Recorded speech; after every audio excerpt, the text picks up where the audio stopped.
Like if you found the video valuable. The first time Ellie saw him, he was standing in front of the romance section, looking completely lost. A man in a peacoat with coffee stains on the sleeve, holding 2 novels and glancing between them like one might explode. Need help? She asked, arms full of newly shelved books. He looked up, startled. Do I look that confused? Only a little, she said, grinning. Blind date with a book? Something like that. My sister's birthday. She loves these sappy endings, and I haven't read a romance since, well, ever. Ellie peeked at the titles.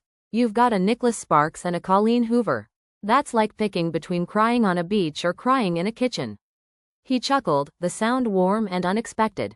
What do you recommend? She swapped both books for one tucked on the second shelf, third aisle, the flat share.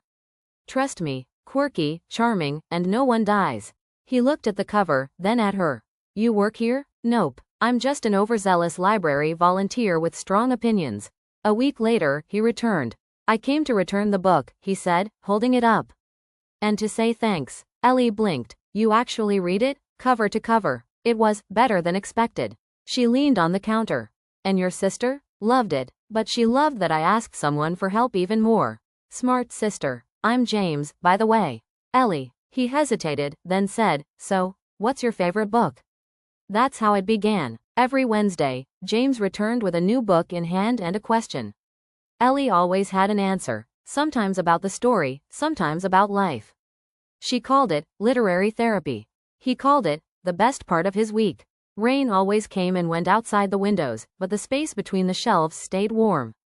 Comfortable. Familiar. One evening, she found a sticky note tucked between the pages of Eleanor Oliphant is completely fine. What's the shelf life of a perfectly good crush? She left her reply in the next book he checked out. Apparently, just long enough to ask someone to coffee. They met at a tiny cafe 2 blocks down. It rained, naturally. She brought a tote bag full of short stories. He brought a chocolate croissant and nerves.